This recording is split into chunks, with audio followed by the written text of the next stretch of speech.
Hello students, in this video we will study about electric motor. All of us know that if a conductor, it is having some current, suppose some current is passed in this conductor, then if a magnetic compass is nearby, it shows some deflection, as the experiment done by Oersted. So what is this? A current carrying conductor. This is a conductor or a copper wire. Current is passed in this, then a nearby magnetic compass, it shows some deflection. This is the magnetic effect of current. So we want to know whether the reverse is also true, that is this compass also exerting a force on this wire or on this conductor? Yes, it is true. We know from Newton's third law, when this conductor can apply some force on this, this will also apply the same but opposite force on this conductor. There is a reaction of every action. So this compass will also apply or exert a force on this current carrying conductor. Why and how? This conductor, we know that it produces magnetic field in concentric rings around it, and this is also a magnet. A small magnet is present inside a magnetic needle. So when two magnets, they are in close proximity of each other, then both can attract two ends of this magnet is shown. So the magnetic field of this magnet will be from north to south in this direction. Suppose we place a conductor in this magnetic field and this electricity is passed or current is passed from below to up. So what will happen? Field of a magnet, then it experiences some force, and force is maximum when it is at right angle to the field, to the magnetic field. That is, if it is placed perpendicularly, then the force will be maximum. The force will be minimum if this conductor is, this is the conductor. If this conductor is along the magnetic field lines, that is, it is parallel to, this is the conductor. If it is parallel to the lines, then the force will be 0. And if it is perpendicular, then the force will be maximum. And if it is at right angle somewhere, then also force will be there, but not the maximum, in between 0 and maximum. So this current carrying conductor, it experiences magnitude of this force is directly proportional to magnetic field strength, and this we denote by capital B. So the magnitude of force is directly proportional to B or magnetic force strength. It is also directly proportional to the intensity or the strength of current, which we denote by capital I. This is also proportional to length of the wire or length of conductor which is present in the magnetic field. So this is the length of the wire from here to here, which is present inside the magnetic field. Suppose we denote it by L. So what will be the equation? F is directly proportional to B, I and L. That is, it is proportional to, you can memorize like bill. It is directly proportional to magnetic field, current and length. If we want to put a equational sign here, then F will be equal to K, which is a constant, BIL. the value of K is 1 if SI units are taken for all these 3. So then F will be BIL. So the magnitude of force in this condition will be equal to MF strength, current and length of conductor. So we have to memorize this equation. F is equal to BIL, and this is the magnitude of the force if a current carrying conductor is put in magnetic field. We will learn this electric motor in a very simple way, in a very simplified way, so that you can understand how this electric motor, what is the construction, what is the principle, and what is its working. So now we know the force, the magnitude of force. Magnitude of force is equal to B into I into L. Now the direction of this force. If we want to know the direction of force, we have to apply Fleming's left hand rule. Left hand rule. All of us know what is Fleming's left hand rule. This is my left hand. So this is the direction of magnetic field. Forefinger for field, middle finger or center finger for current, C for current, C for center finger, and this thumb is for force. If these 3 are mutually perpendicular to each other, then the left hand show a relationship between magnetic field, current and force.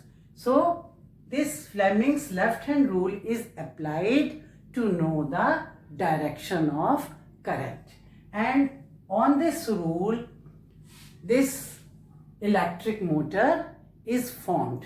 This rule is applied for the formation of electric motor. Now as for principle of electric motor, you can write down this principle. One thing more, this electric motor is a device which convert electrical energy to mechanical energy. We supply electricity. We know in our house we have motors in fans, then mixer grinders, then washing machines, and then that pump we call Tullu pump, which raises water to the overhead tanks. So we supply, when we start washing machine, what we do? We put in the plug. So current is supplied, and this current turns this electric energy to the mechanical energy, and washing machine or the fan starts rotating. Very precisely, if we say this electrical energy, it is converted to rotational kinetic energy, or we can say mechanical energy. So motor is a device which converts electrical energy to mechanical energy, and it works on Fleming's left hand rule. Now instead of a single wire, in previous experiments we have seen this is the conductor, we have taken a linear straight conductor, but for motor we take the conductor in the form of a rectangular loop. This blue color rectangular loop is conductor. So instead of a linear conductor, here we take a rectangular loop formed of insulated copper wire. Now about the principle. The principle is the same one.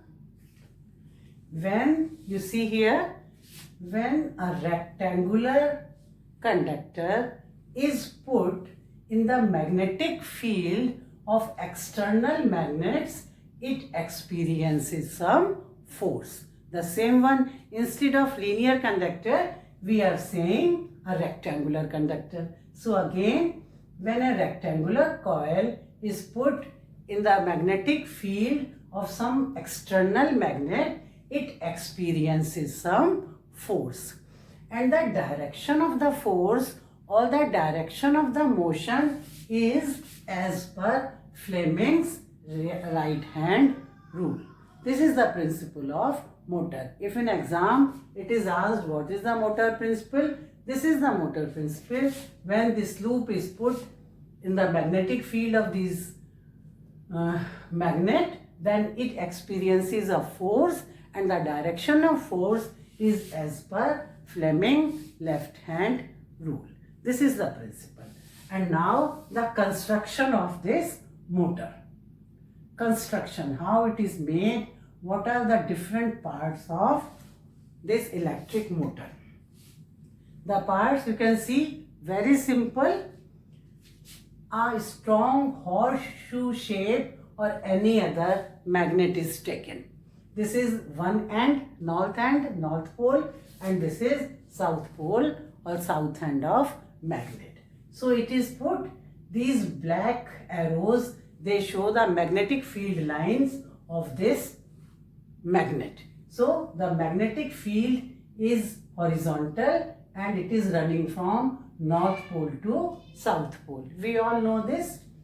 Now instead of a linear conductor, we have taken a conductor in the form of this rectangular loop. And this rectangle, it is put in between these two poles perpendicular to the magnetic field lines, so that the force will be maximum, as we have just seen. Now these are the two ends of this loop.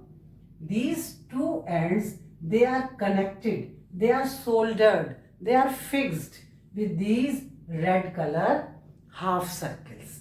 And these half circles, they are known as split rings. Why they are known as split? Because they are the, suppose this is a ring, we cut it into two. So now two semicircular or half parts are formed. So these two rings, they are formed by split of a single ring. So these are known as split rings S1 and S2. These are also of copper or conducting material, and from inside they are insulated, and from outside they are not insulated, and on this axis a axle is there which is rotating with this coil, and later on it rotates some turbine or fan or something. This is also in rotation, and so the machine works. So this is the axis, this red dotted line, and on this axis an axle is there which is touched to this inside, and this is insulated side of this split rings, and these split rings are known as S1 and S2. They reverse the direction, so they are also known as commutators. These split rings, they are also known as commutators, as they help in reversing the direction of current. We will just see how. So these two S1 and S2 are split rings. Now not attached, they are near to these S1 and S2, two carbon brushes B1 and B2 are there. These are carbon brushes. That is, they are also conducting in nature. They are not fixed on these split rings. They just touch these rings. That's why they are known as brush. When they touch these rings, the electricity can pass from this brush to this ring. They are adjacent, and these rings, they can move touching to these carbon brushes. They are not just fixed. So these B1 and B2, they are touching this S1 and S2. S1 and S2 can move with this coil, but not B1, B2, which are carbon brushes. On this side, electrical circuit is made. A wire, from a conducting wire, these two brushes are joined by an external electric circuit, and this is battery. I have shown here two cells. they can have more than 2 cells, and this the positive side, so the current will run from this side. This electric motor, here we show that this uses conventional direction of current, that is from positive to negative. So this is one thing why we are using this battery or cell, because this is, here we study DC motor or direct current motor, and this battery, it supplies direct current which run into a single direction, that is known as direct current. So from this battery, the current always go in this direction to this B1 brush. So this is DC motor, and this is the construction, very simple. Magnet, coil, then split ring, then brushes, and then this electric circuit. So this is about the construction of electric motor, and these rings, sometimes it is written as R1, R2, or we can write split ring S1, S2. In NCERT, some X, Y, and what, I don't know, that is written, but it is simpler to learn S1, S2 or R1, R2 and B1, B2. Now what about the working? You understand very easily about the working of this electric motor if you know Fleming's left hand rule. So what happened when this circuit, when this switch is on, the current start flowing from this side, it comes to B1, then S1, and this end is fixed to S1, soldered to it. Current from here, it passes to this side of the coil. Let me name this side the coil A, B, C, D. These are the 4 sides, AB, then BC, then CD and DA. These are the 4 sides of this coil. So the current from this side, from S1, B1, then S1, it comes to AB. Now we focus on this side AB, which is this is the horizontal plane, and initially this coil is also horizontal, and this AB side is perpendicular to this field. So when current passes in this, we want to know the direction of current. How? With left hand rule. See, this is my left hand. This is the direction of this magnetic field. In this, the field is going from N to S. So this is the direction of magnetic field, and this is current. But current is going from A to B. So I will turn my hand like this. You all of you see like this. So I have turned my hand. This is the current of, direction of current from A to B. From here to here, the current is going. Then what is the direction of force? The force is downward. So it means now this AB, it pushes downward. It turns downward. When it turns downward, now the current comes to BC.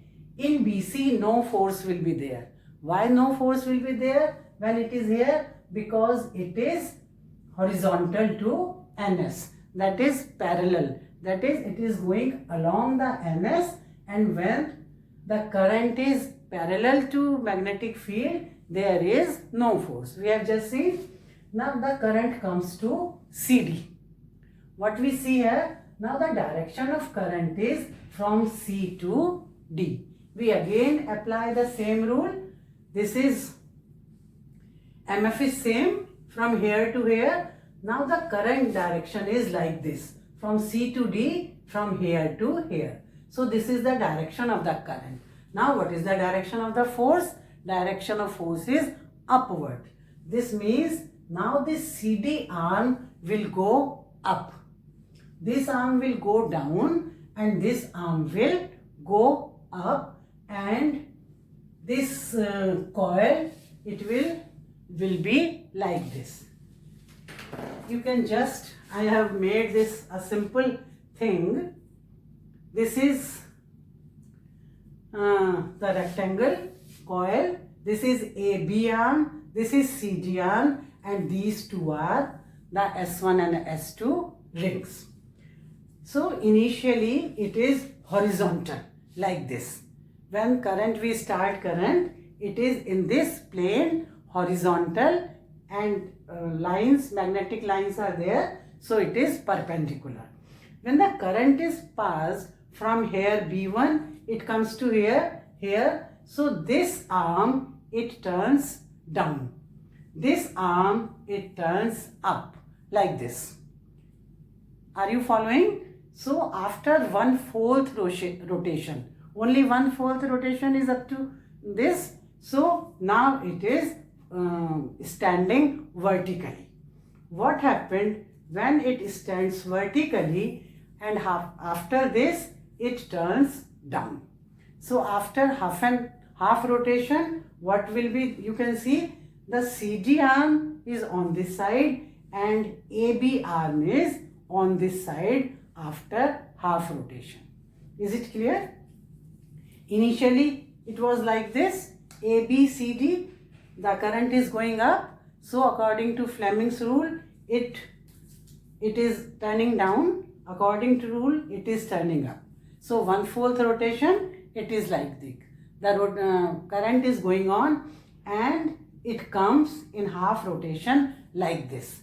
Now this CD arm is here, it flips side, and you can see this AB arm, it is here after half rotation.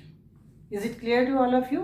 So what will happen after half of the rotation, when now suppose this is after half rotation, this is CD and this is AB, or we can write A here and B here.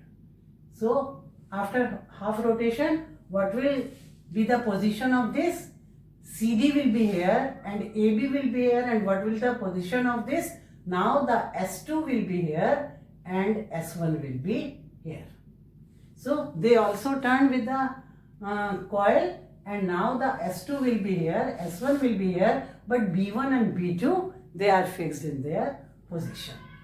Now the current is going like this in the external, but what we see, the current is going like this, the same type, but now this CD arm, the current is on this direction. When this arm was here, the current is in lower direction. But when the arm comes here after half rotation, the current, the direction of the current changed for this CD arm.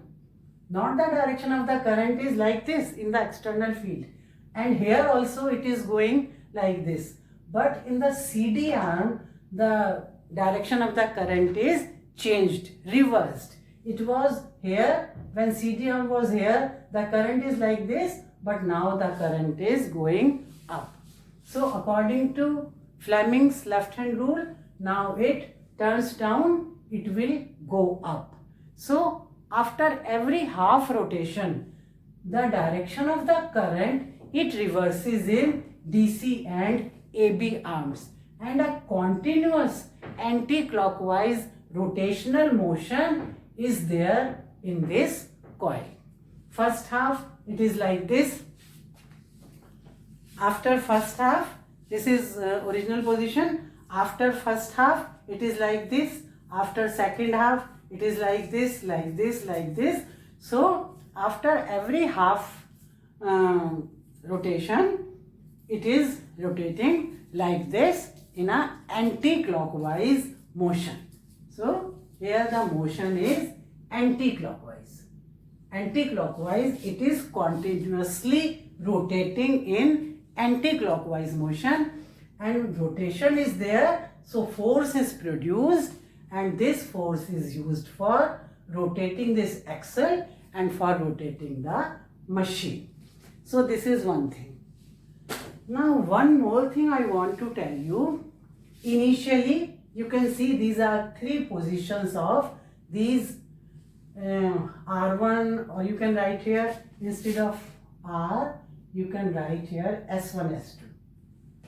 So these are split rings, S1, S2, S2. You can write R or you can write S, anything. So these are three positions. This is initial. When initial, this is like this, these are the brush, and S1 is here and S2 is here. And after one turn also. But see, after 1/4 turn, what happens? This coil, it is like this. It is vertical, like this. So what happened after? This is initial. After half turn, what happened? This is like this. It stands vertically like this. And what happens? That this, the cut portion, now this S2 will be here and this S1 will be here. S2, after half turn, what will happen? This is S1, this is S2 initially. So this will go, it will like this, and this S1 will be here. So this will be the position after 1/4 turn. What will happen? The S2 will come here and S1 will come here below this. And these are the gaps. Now these brushes, they are not touching these split rings. When they are not touching the split rings, the connection or the current flow is disconnected.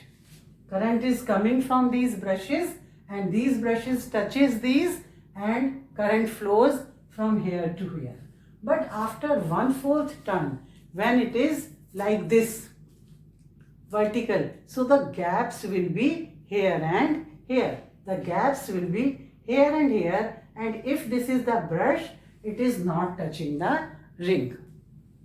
When it does not touch the ring, the current, the circuit breaks and there is no current and there should not be any force, and it is standing like that. But due to the momentum of inertia, it comes like that. In a fraction of second, it is standing like that, though no force, no current is there, but due to inertia or due to momentum of inertia, it turns like that. As soon as it turns like that, again there is a connection between V1 and S2. Now, after half turn, this S2, it touches to B1 and S1, it touches to B2, like this.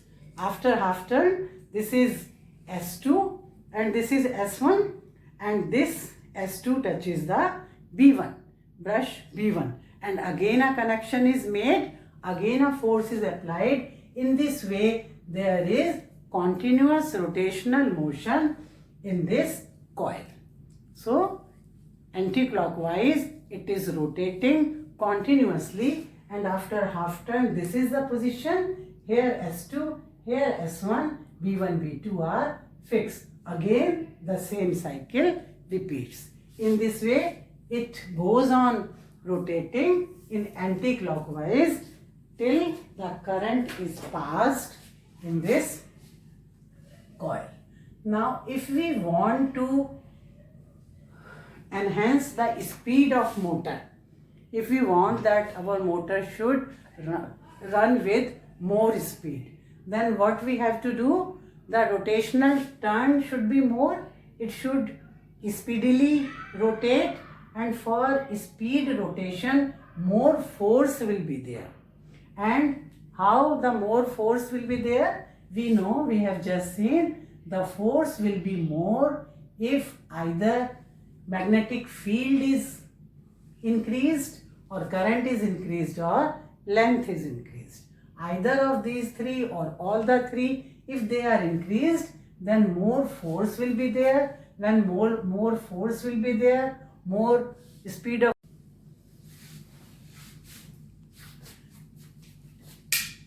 So force is increased by increasing B. So we put a soft iron core in this coil, and now this coil with soft iron core is known as armature. So if it is armature, then this soft iron core, it enhances the magnetic field. So B can be increased. If current intensity can be increased, then also force can be increased. And if length of the wire, or we can say area of this coil is increased, then also force can be increased.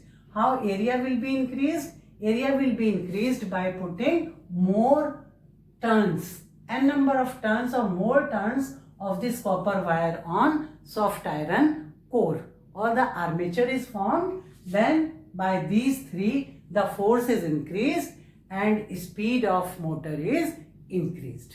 So this is all for today. Thank you.